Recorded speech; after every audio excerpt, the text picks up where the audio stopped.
We bring you ongoing reaction and fallout from that landmark decision from Alabama's Supreme Court, the ruling that frozen embryos are children, that destroying those frozen embryos can be considered a serious crime. Richard Madden was on the story yesterday. He's back with, as I said, the additional fallout this morning from Washington.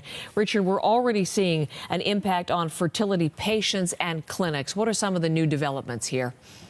Yeah, good morning, Heather. Healthcare providers, patients, and advocates are really scrambling to make sense of this ruling, and we're already seeing the start. Alabama's largest hospital says it's now being forced to pause all in vitro fertility treatments as its doctors try to figure out their potential legal risks in wake of that court decision. Now, in a statement, the university says, "We're saddened this will impact our patients' attempt to have a baby through IVF, but we must evaluate the potential that our patients and our physicians could be prosecuted criminally or face punitive damage for following the standard of care for IVF treatments."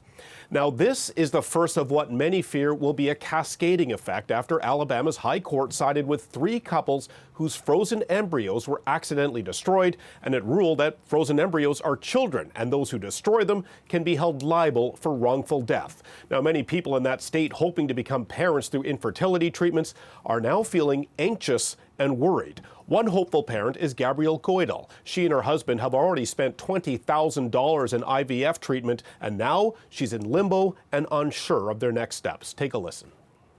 To be told that there was a possibility that we would have to stop this in the middle of one of the most important parts of it is really terrifying.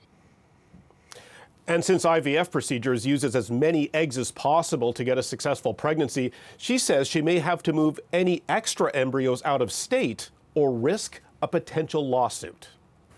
Richard, so plenty of reaction, as you said, questions from patients and those within healthcare providing roles. But what about political reaction? What have you heard nationally so far? Yeah, well, as you know, Heather, reproductive rights has been one of the most divisive political issues here in the U.S., really supercharged after the overturning of Roe v. Wade 2 years ago, which returned those rights back to each individual state to decide. And Alabama has since banned abortion completely. According to its state court, the ruling on protecting embryos was consistent with protecting unborn children under state law. So as a result, Democrats are campaigning hard on this issue. Vice President Kamala Harris calling the decision outrageous, saying it is already robbing women of the freedom to decide when and how to build a family. GOP presidential candidate Nikki Haley, who initially said she supported the ruling, tried to walk it back in an interview late last night.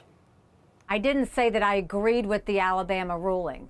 What the question that I was asked is, do I believe an embryo is a baby? I do think that if you look in the definition, an embryo is considered an unborn baby. Our goal is to always do what the parents want with their embryo. It is theirs.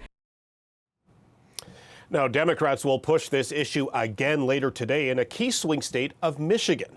Vice President Harris will host doctors, patients, and advocates in what the White House is calling a Fight for Reproductive Freedoms nationwide tour.